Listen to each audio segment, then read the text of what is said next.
प्रभु यीशु मसीह में स्नेही बंधुओं, हमारे पिता ईश्वर और प्रभु यीशु मसीह आप लोगों को अनुग्रह तथा शांति प्रदान करें। अक्सर मानव होने के नाते हमारी आदत ये है, हमारे स्वभाव में है कि हम अपनी सोच के अनुसार सबका न्याय करने की कोशिश करते हैं। हम कुछ सोचते हैं और हम ये सोचते हैं कि हमारी सोच के अनुसार, हमारे विचार के अनुसार सारे काम होना चाहिए। जब उसके विरुद्ध कुछ होता है तो हमें ये बात हाजम नहीं होती। ऐसी एक घटना आज के सुसमाचार में आप लोगों ने सुनी है। प्रभु यीशु मसीह एक भूमिधर यानी एक किसान का एक उदाहरण देते हुए कहते हैं, एक जमींदार या एक किसान अपनी दाखबारी में मजदूरों को लगाने के लिए बड़े सवेरे घर से निकला और उसने कुछ लोगों को बुलाया अपने पास में और उनको अपने दाखबारी में बेचते हुए उनसे कहा, मैं तुम्हें दिन भर मजदूरी करो और तुम्हें एक एक दीनार दे दूंगा। वे लोग मंजूर हो गए। दीनार मतलब आज के हमारे हिसाब से सोचो तो 200 रुपया या 250 रुपये से हिसाब से आप सोचो तो उन्हें कहा, मैं तुम्हें 200 रुपये दे दूंगा, दिन भर मेरी दाखबारी में काम करो, तुम जाओ। वे लोग तैयार हो गए।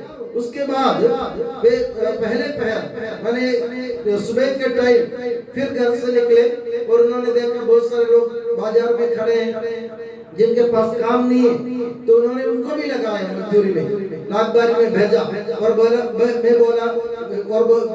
मैं तुम्हें उचित मजदूरी दे दूंगा। उसके बाद फिर वो दोपहर को निकले। दोपहर को निकलने के बाद भी उन्होंने पाया कि बहुत सारे लोग ऐसे चौक पर खड़े जिनके पास काम नहीं है। उन्होंने उनको भी लगाया कि बोला तुम भी दाखबारी में जाओ, मैं तुम्हें उचित मजदूरी दूंगा। और शाम को फिर घर से निकले, एक घंटा दिन रहे घर से निकले और उन्होंने दूसरे लोगों को चौक में पाया और उनको भी बोला कि तुम भी जाओ मेरे दाखबारी में काम करो। अब ये शाम हो गई, उनके काम समाप्त हो गया और वे लोग मजदूरी पाने आए।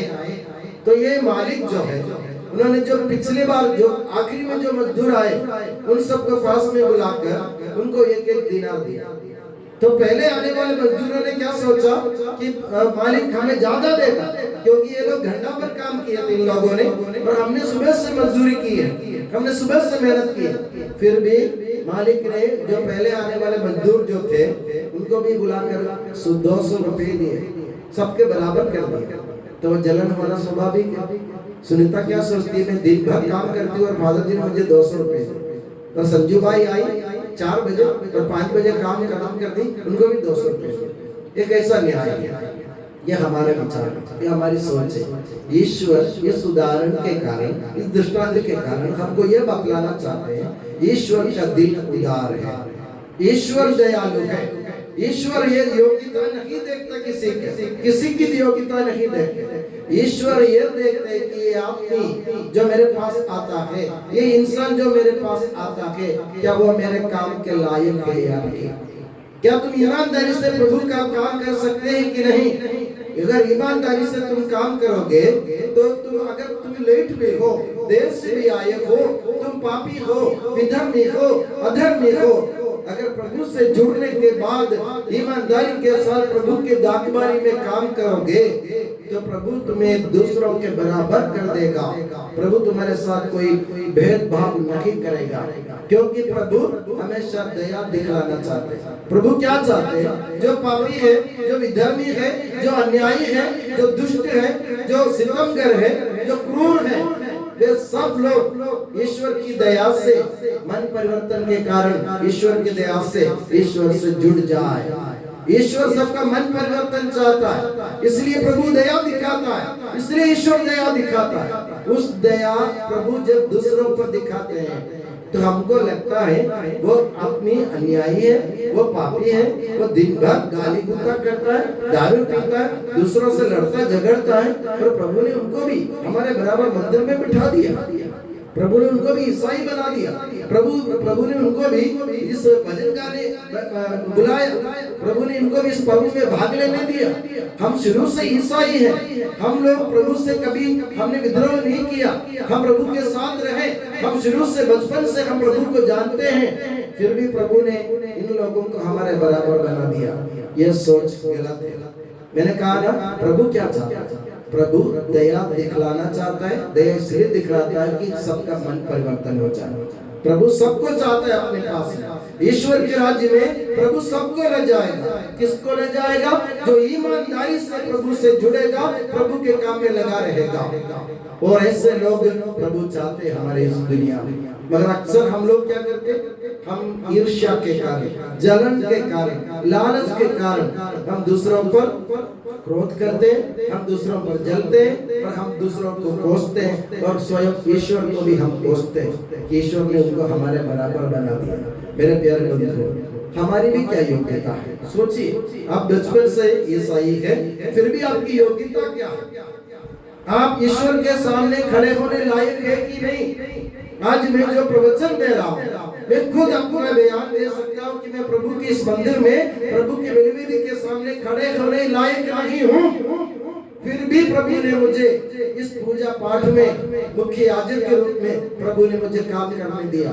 प्रभु ने मुझे उनके पुरोहित बना दिया, प्रभु ने याजक बना दिया, प्रभु ने मेरे लिए मुझे अपने पुजारी बना दिया ताकि मैं दूसरों की सेवा कर सकूं। तो ये मेरी योग्यता के कारण नहीं, ईश्वर की दयालुता है। इस दयालुता जो प्रभु दिखाते हैं हम पर, तो हमें भी चाहिए कि हम भी दूसरों पर दया करें। हम भी दूसरों पर दया करें, चाहे वो कितने ही अधर्मी विधर्मी क्यों ना हो, अन्यायी हो, पापी हो, तो हमें भी चाहिए कि हमारा दिल बिखर जाए ईश्वर की तरह। इसलिए आज के पहले वाचन में संत पौलुस स्पष्ट शब्दों में कहते हैं, हमें दो बात अपने जीवन में करने की जरूरत है।